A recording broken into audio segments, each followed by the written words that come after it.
அன்னப்பறவைங்க எப்படி என்கிட்ட என் ஹைட்டுக்கு நிக்குது பாருங்க. சூப்பரா இருக்குல்ல. நான் இதுதான் ஃபர்ஸ்ட் டைம் பக்கத்துல பாக்குறது. எவ்வளவு அழகா நிக்குது பாருங்க.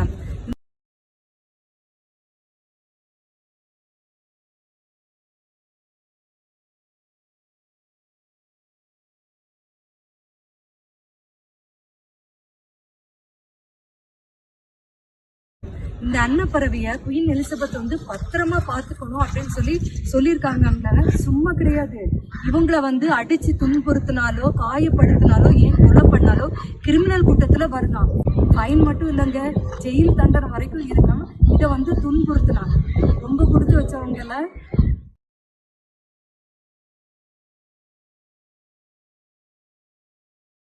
பொதுவாகவே இங்க வந்து நம்ம பார்க் அந்த மாதிரி போகும்போது பறவைகளோ விலங்குகளோ நம்ம ஊர்ல போறதா இருந்துச்சுன்னா நம்ம வந்து ஏதாவது சாப்பாடு அவங்களுக்கு கொடுப்போம் இல்லையா. பட் இங்க பெருவாரியான பார்க்ல போகும்போது நம்ம அந்த உணவு வகைகளை கொடுக்கறதுக்கு இங்க வந்து பெர்மிஷன் கிடையாது. அதே மீறி வந்து சில இடத்துல செய்யறாங்க. பேசிக்கா பார்க்க போனா இங்க மோஸ்ட் ஆஃப் த பார்க்ல அது அலௌடு கிடையாது. நம்ம அவங்களுக்கு ஃபீட் பண்ணக்கூடாது, அதுக்கு பெர்மிஷன் இல்லை. இன்னைக்கு அன்னப்பறவை பார்த்தது சூப்பர், செம்ம ஃபீலிங்கா இருக்கு. அப்படியே அழகா, எவ்வளவு அழகா இருக்கு.